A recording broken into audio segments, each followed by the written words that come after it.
Girls and guys, ladies and gents. I'm gonna buy a things up. Whoa! Shenise, 1 to 3. Whoa! That's it. Okay.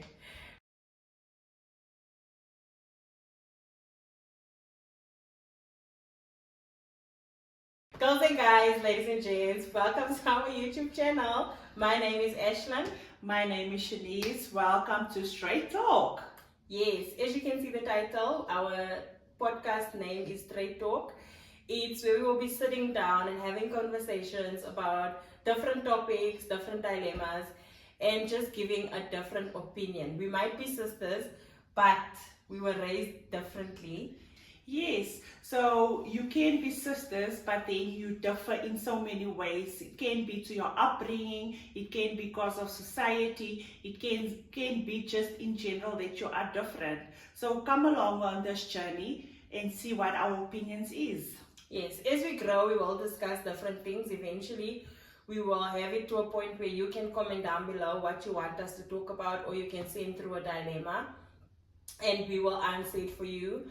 I think the different perspective will give you different ideas of certain topics, and that's basically what our aim is, just to have sisterly conversations about different things. So for today, we're gonna go through myself and Ashlyn, the differences between us. We're gonna have a few questions and see how different are we actually as sisters.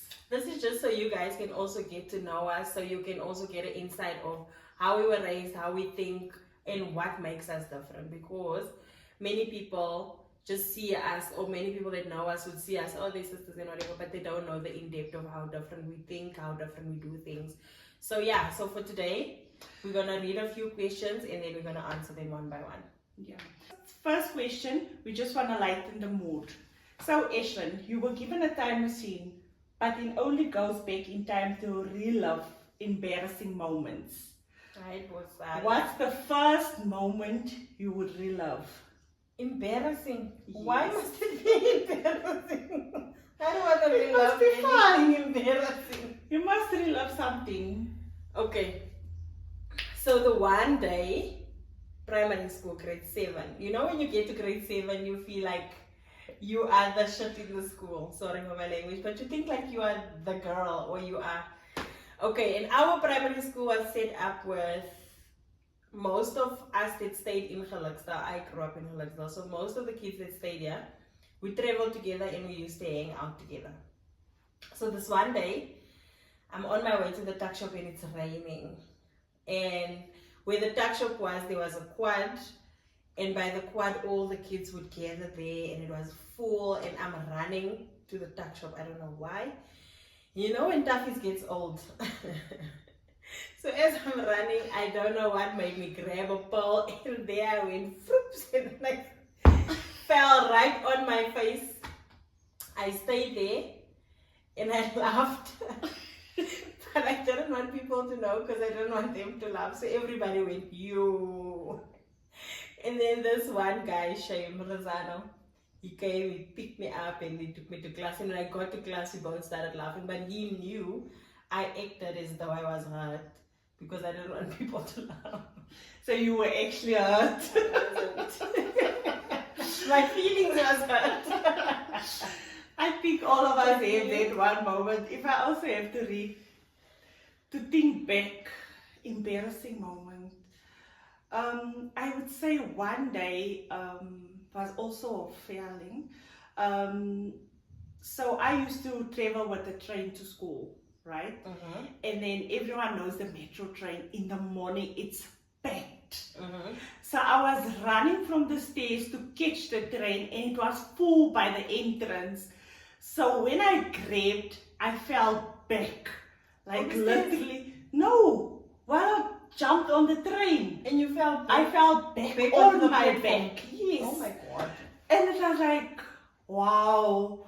It will help. No, the train went. Oh So my I God. missed the train.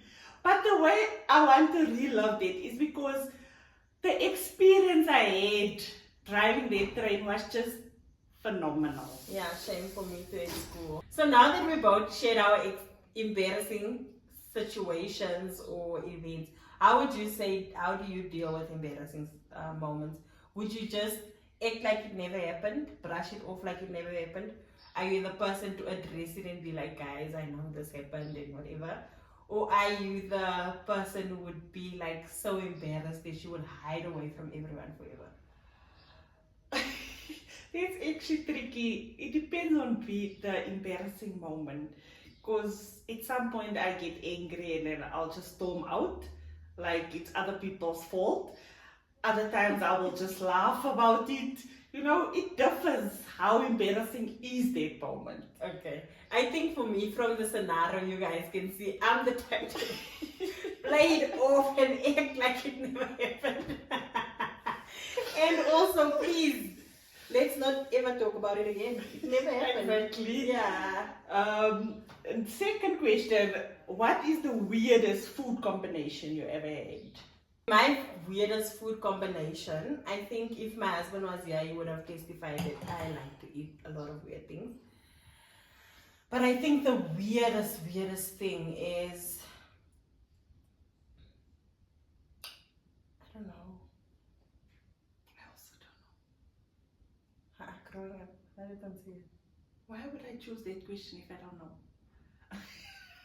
Guys, my mother cooks very nice, so we eat good combinations. And the thing about me, I'm very picky about my food. Yeah. And where it's served in, so the weirdest combination. Okay, I think for me it would be like salt masala asyn and wortels, because wortels is food, ne? Yeah.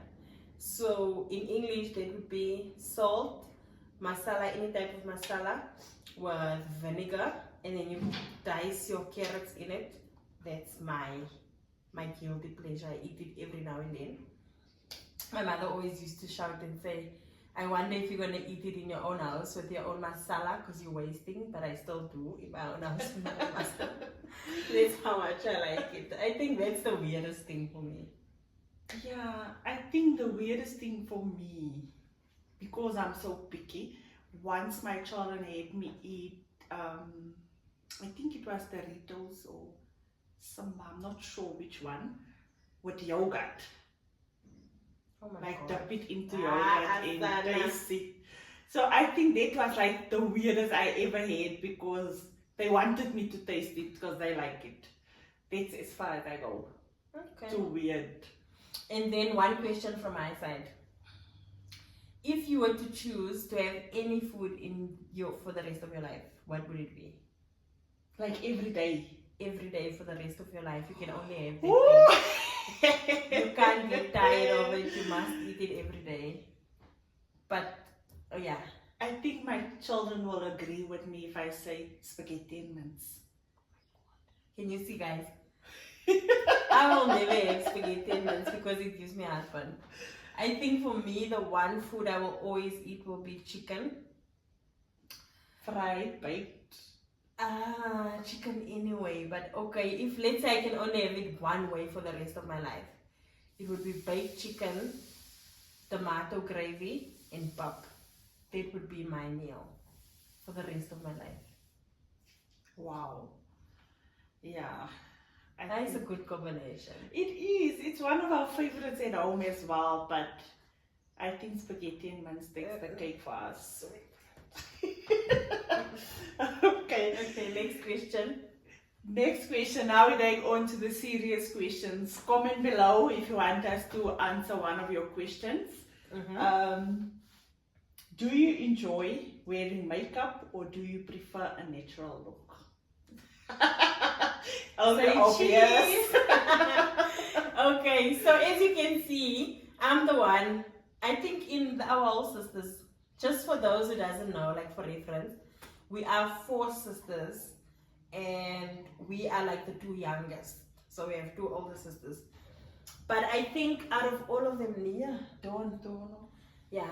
But I think, yeah, I like to wear makeup a lot. Not a lot, but I think compared to my elder sister, I wear it in moderation. She wears makeup every day. I wear it on special occasions. But when I wear my makeup, I like to make sure that it's yeah, I like to do my makeup. Let's just say that. Yeah, and me on the other hand, I think Shenise also wears makeup, Yeah. but she will also just special occasion. Occasionally. Yeah, I think I'm more than occasionally. Yeah, I also think so. Yeah, on occasion, on weekends, any chance I get. But not during the week. I think you can tell, say I'm more occasional.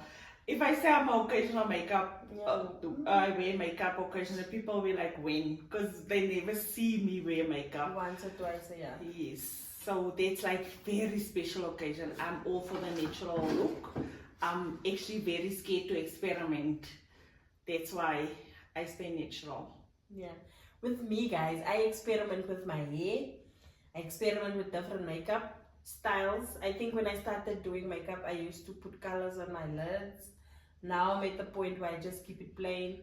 I might go into a season where I do a gay, but that's how I am. Even with my hair, I experiment. I change my hair a lot. Fun fact, she actually used to, when we were little, used to make bows with sweet wrappers and put it in her hair. Like, true story, guys. That's how experiment she is with hair, makeup, everything. Clothes also. Yeah. Yeah. But I think compared to the two of us, I'm the more creative sister.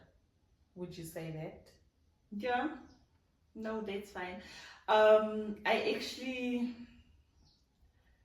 don't do creative things. I can think, I can find out things, but I think you're more of a planner and a strategic thinker. Yes. Yeah. Yes. That's, I think, the main difference. I'm more the creative thinker. Love to put things together, like creatively. Colors, decor, hair, makeup. That's my thing. She's more like the solution-based one. Critical thinking. She'll come up with a plan, put the plan in motion, pen to paper. I think that's more your... Yes. And I can be very bossy at times as well. Hectic. But I think that's a trait that all of us has. Yeah. We all have like a bossy side to us. I wouldn't say bossy. I'll call it more so leader. We have leadership characteristics. So we wanna be leaders. Wherever we come, we wanna be the leader. Like, I'm gonna tell you what to do, how to do. And I think that's what makes us clash the most, because you wanna be the leader and I wanna be the leader, and we're in the same household. Like, we can't have two leaders. It doesn't work. What we always say, we have a saying that goes, do it right or don't do it at all. Mm-hmm. So we all love by that. Yeah. We love by that. Yeah. So okay. Next question. How do you prioritize your time and energy? I don't think right now, at this very moment in my life, I don't prioritize my time and energy well. I'm gonna say well because it's something I'm working on. Yeah. I don't want to say I don't prioritize it at all, because I do make time here and there. But I think for now, my main priority is mostly making sure the household is running smoothly, making sure my boys, I have 2 kids, we'll get into that. Yes. Into how many kids we have, family dynamics and all of that. Threes and everything. But yeah, I have, that's my main focus, my boys, my husband, the household, and then me. So because of that, I don't prioritize my time. The question is time for me. Yes. Yeah. And your energy. So my energy is spent on making sure they are fine. Yeah. And then the little I have left, I'll spend on me. And how I do that is by pouring into myself, by making sure, like I said, I like doing nails, I like doing hair. So I'll take a few minutes or a few hours to just self-care. Do my nails. I like coloring in. My mother got the shock of her life the other day, and she told her, "Can you sister color nog?" So that's something I enjoy. I'll sit with a book and color.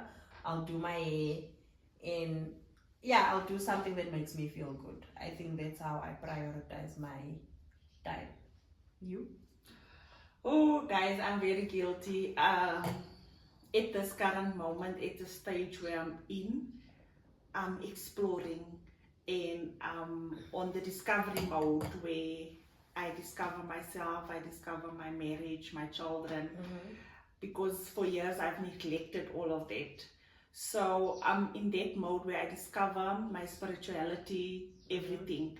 So I don't prioritize, guys. I can have like 3 things in one day. 3, 4, 5, and I will attend all 3 because that's what I do. If I give you my word, I'll be there. But does these things give you joy?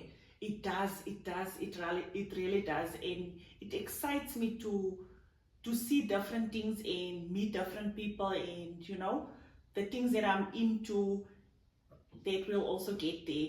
But yeah, it excites me. My energy is spent most of the time busy up and down doing what I love. Yeah, but as Ashlyn said, that we want to come to that stage where we prioritize our time and energy. Well, actually, I think this is a way of prioritizing us. Yeah, because we've wanted to do it for such a long time. We literally had to put everyone in a car and be like, guys, it's our time. Do this thing. So yeah, it's a good start. It's a good start. And just to say something on that is the main difference between the two of us is, like she said, she's busy in different organizations, support groups, church, you know, a lot of different things. And I think the difference between us, like, you get fulfillment by being around so many people. Yes. Whereas me, it drains me. I can only do it like for, let's say if I have a function today at church, tomorrow I don't want to see people. I don't want to talk to people. Please, it overwhelms me. Can we please just, with you can do it Monday to Monday. Yes. When I actually surprised myself, because growing up I thought I was that person that likes me time, that actually just want to be alone. But as I grew and as I discover myself, I find out that no, I actually want to be around people. I actually enjoy being and finding out what people think about different things, you know. Yeah. Now guys, for me, 1 or 2 days, my cup is empty and I need to get back to me for a whole week or 2. Then I can come back out again. Otherwise, I become a person that's grumpy. Yes, I'm not a very nice person. I'm like, yeah, you and can see it in my face. Yeah, it shows in my face. Yes. Even if I try to be kind and to be nice, like my face shows that I don't want to be here. I'm over it. Leave me alone. I think that's also one of the main differences that we have. Yeah.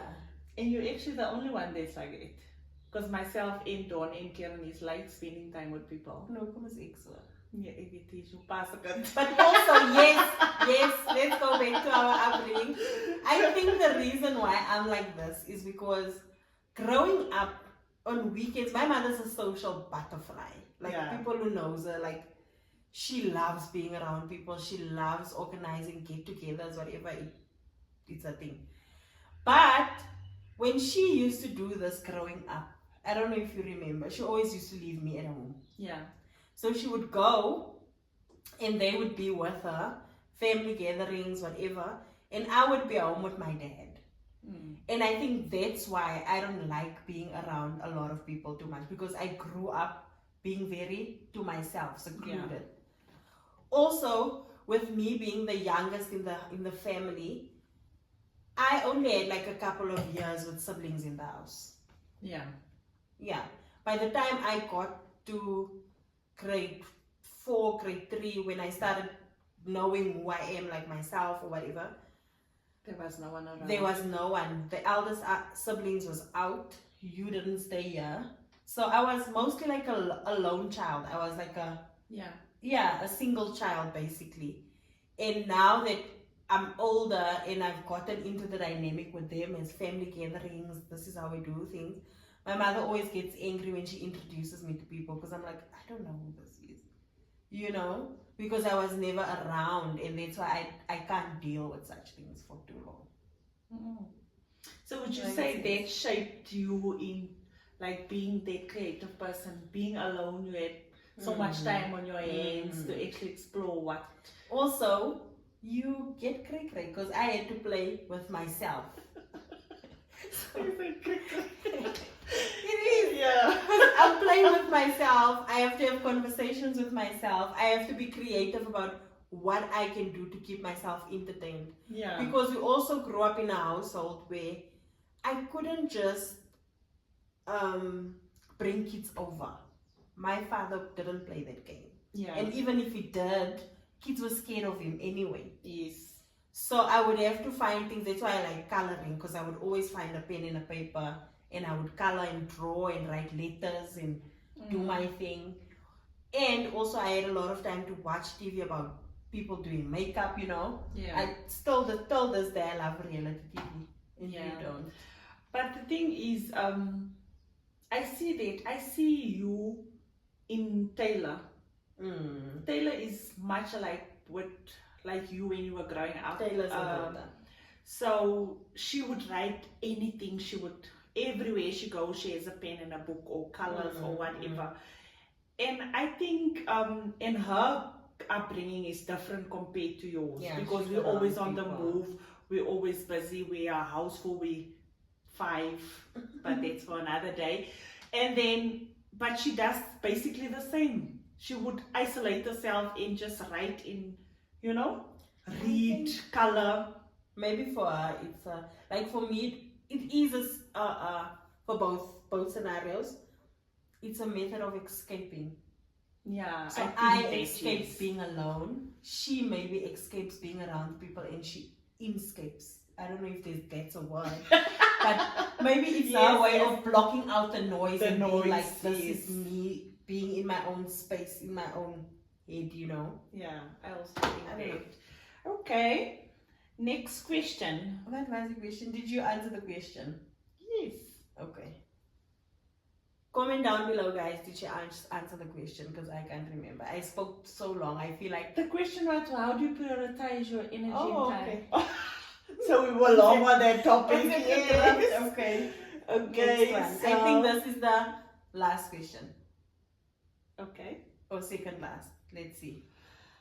So let's make it interesting. Were there any differences in how you and your sister were encouraged or disciplined? I think so. Okay. I don't know. It's hard, yeah.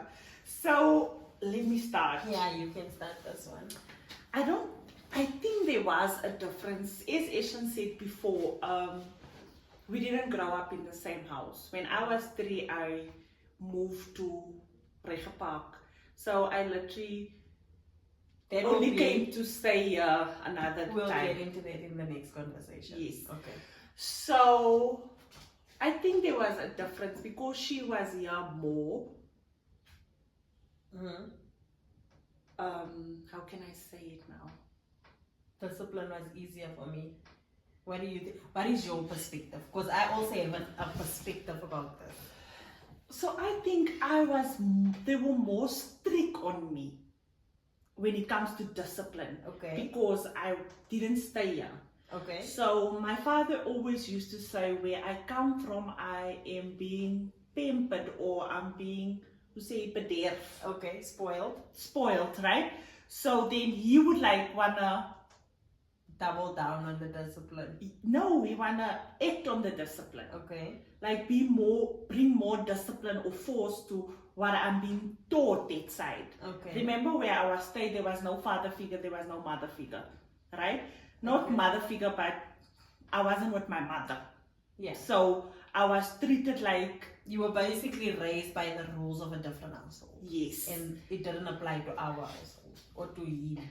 Yeah, or to me. Yeah. Like my aunt would be strict on her kids, but not to me. Okay. If it makes sense. So I didn't get that discipline that this household had. You know? So when I was here, he wanted to enforce that, to say this is how he wants his kids to be disciplined. So it would be more harsh because I'm not used to that, if I'm making sense. I actually feel like you got it the good way. Okay, let me explain. With me, like she says, I was here every day. So I would get it every day. You don't do this. Da, da, da, da, da. Lecture after lecture, shouting after shouting. Okay, and then when she came every weekend, every second weekend. So when she would come, I would look at her and think, "Lewe lekker jy," because she would come here free, do a thing. You can see, man, this child is free, man. While I'm sitting here watching TV, I'm too scared to even ask for water. This one is living a life, and I think that's why my father was like, "I need to get this child straight." And I think that's why you feel like you got The harsh more part. discipline, Yeah. like the harsh part of discipline. Whereas that was my life every day. When she came, it was like, yeah, break for me. Yeah. Because then he would ask her to do things, or he'd be like, show your sister how to do this, or you know. And for her, it mostly felt like he's picking on her. Yes. And for me, I felt like, yo, at least today I'm resting. There's nothing on me, because it was the same way with me. The only thing is when she came, his focus was kind of off from me, and it was more on her now. Yeah. Because he felt like he needed to show you things in the little time that he had. So now with you. that's how I would feel. He's more harsh on me because she would have a break. So I wouldn't know how she's Yeah. get treated during the time I'm not here. So when I'm here, I always see you not getting Chilling. any discipline. chilling. You understand? Like the whole focus is on me. So I'm like, growing up, I'm like, yeah, he's harsh on me alone. Because I was never around to see that side with Ashlyn. So yeah, that's why I would say we were different. It was different. It was, and I think it went. But for me now, can you see, you had the perception that I'm living the life. Yeah. And it's being hard on you. And I had the perception that you're loving the life. Because on a daily basis, nobody's there to check on you, to make sure you do this and that and that. And because the household she grew up in, my aunt was at work most of the time. So she was basically like the girl in the house. Yes. And there was nobody really there. And even my aunt is soft, guys. Like, she wouldn't be the type to shout or to do anything like that. So I felt like, why does she get to live like that and I'm here with this, you know? Can you see how Okay. we even have different views of what your experience was? Yes. And you have a different view of what my experience was. Can you see? I think we should elaborate on that on another day. Yeah. Like how it was you growing up in this household and how it was I think for that's me. gonna be the next video. How it was growing up in two different households. Yes. Yeah. I For think me, so. I only grew up in one. Okay, next last. question. When confronted with a challenge, do you usually choose to fight and overcome it, or take flight and avoid it? I think I'm the first. I fight and overcome. All my life I had to fight. But I think that's something I'm also working on. When challenge, let's say challenges, not confrontation. Yeah. Okay. So challenges, I'm the type that would take it head on and see it through. I don't know if you've noticed, like when things happen in my life, like a lot of things, I'm not the type to give up easily. And I am the type where if I say I'm going to do something, I'm going to do it at all costs. Even if it takes me years, I'm going to do it. Because I'm the type of person, if I promise myself I'm going to do this, I'm going to do this. One example of this was, I think the one that also defines me, that showed me this is the type of person I am, is with my studies. I left school knowing I'm going to study. And then I went into a field, I studied nursing. And then eventually I had to stop because of funds. But I made a promise on that day that I might stop here, but I'm not gonna not have the qualification. And it took me years, guys, but I kept pushing, I kept applying, I kept doing the thing. And I would apply, maybe do it for a year, and then I would stop because of funds or whatever the reason was. Life happened, pregnancies, whatever. but I kept doing it to the point where I feel like now I can say I've done it. Yeah. And I think that's just the type of person I am. You? So I think most of my life I was like flight and avoid. I was the person that was like rather be safe than sorry. So when a challenge comes and it's not for me, I'll rather avoid it at all costs. Because I usually had this wall that I built myself. And while in my discovery process, I actually feel that now I'm becoming that person that actually want to tickle, tickle the situation, whatever challenge may come. Now I have the knowledge, I have the experience to take it on. Yes. Also. Yes, I think I'm more confident now to say no more building walls. I fight through that walls, I go for whatever challenge comes. I know I can make it at the end of the day. But growing up, I was always there to avoid it because of the wall that I put up for myself. So I avoid getting hurt. I avoid getting in difficult situations. If a challenge comes up, it's not for me, I back down, But I think now on this journey, now I've discovered that now I can take any challenge. I didn't know that about you. You didn't? To me, it always looked like you were the person that, like I said, strategic thinking, find a solution. Like you always look like, I'm finding a solution and I'm moving on. Like to the point where I was like, okay. I never knew like it was a defense mechanism for you to be like, I'm just gonna run away from certain things. But now that you've said it and I'm thinking about it, it actually makes sense. Yeah, I can see you doing that, and I never understood. But that's me. Head on. Siabangena goes right through. Go to it. Yeah, and get it out of the way. But would you say now that you've been the person that would fight, like they say, fight or flight, ne? Yeah. So I'm flight the fight and avoid. In the flight. Yeah. Okay. So now that you've been the flight, and you are discovering yourself and you're becoming the fight.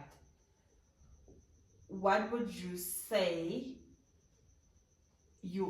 What would you say is the best way to deal with things? Would you say that there's a common ground between the two where you don't have to flight, you don't have to take flight or flight, but you also don't have to fight. There's a common ground, because I think you would have the common ground. Yeah. So how I normally do it, like you said, things strategically, solutions, So not to fight, not to flight, I come to a compromise. Right? So if a challenge comes, it's something I can't fight, it's something I can't flight, So what will be the best solution now in this challenge? How do we overcome it? Because you say it's fight and overcome. So how do we overcome without fighting, without running away from it, But would you say that you find yourself compromising what you want more for let's say it's between us, there's a challenge, or there's an obstacle, would you say that you would most rather compromise in my favor just so the thing can be done, or would you find a solution that makes both of us happy? It depends on the situation. I would say in some cases, because I used to avoid most things, it was also hurting myself. So now that I have to, it must be a common ground for both of us. Okay. You understand? So that it can be beneficial for you and for me in this challenge. Or to say, not mostly beneficial to me, but beneficial in a certain way that the people around me doesn't be affected, if it makes sense. I think I'm trying to learn that now, because also when you're the type of person that faces things head on, you find that there's a lot of casualties. Yeah. Because now I'm going for what I want, and I'm like this, and I don't care about whoever and buts, gets yes. yeah Who's in hurt the way, along the yes. way or who's along. So I think now I'm trying to find that common ground between the two, because I'm not the type of person to give up on stuff. Yeah. But I also see how that type of personality can affect relationships around me. Yeah. Because if I'm focused on this thing, I'm going to be focused on this thing. And if you feel like I'm neglecting, I'm being whatever along the way, I would normally be like, that's your problem. baby. Yes. But now I think I'm in a space where I don't want to be like that anymore. So now I'm finding a common ground of how can I still achieve, yes, but also still achieve the thing that I'm wanting to achieve. Yeah. I think that's a very big lesson that most people find difficult in getting to, because yes, we are the go-getters, yes, we want better in life, yes, there is so many things, especially in the society nowadays, that we want to achieve, we want to do things, but there is people in this kind of industry, that in the organizations that we are, I've learned the smallest mistake or the smallest decision you make in a minute can affect so many people. You know, so whatever you decide to do, it's not only about you. It can affect so many people, and that's something most in our generation needs to learn, needs to like think about, because the decisions you make affect the people that you with. Okay. In closing, okay guys, I hope now that you've seen or you've picked up on how we are different, what makes us different. Like we said, in the next episode we'll get into how we were raised differently and what led to us growing up in different households. Yes. I think. But in closing, I want us to do this thing where we say straight talk. That's the name of our channel. Yes. So, what are you being straight about in this season of your life? So, every episode we're gonna close off by saying what you being straight about. You guys can also comment down below. What are you being straight about in your life right now? Okay, right now, what I'm being straight about is my journey. My journey, my growth, my spirituality. I'm straight about it. No compromise. That's what I'm straight about.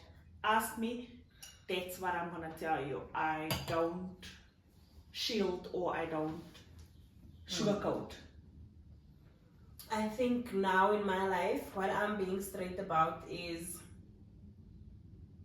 my journey. No, not my journey. What I'm being straight about in my life right now is my own race at my own pace. Yeah. So I'm being straight about that. Like people might say, no, why don't you do this or why don't you do it this way? Yes. I'm straight about this is how I envision it, and this is I'll get to it in my time. Yeah. And I'm not allowing people to put pressure on me. I'm not allowing people to tell me how to do it. I'll get to it in my time, the way I get to it. That's what I'm being straight on. That's perfect. So with that said, guys, bye. See you in the next video. Bye.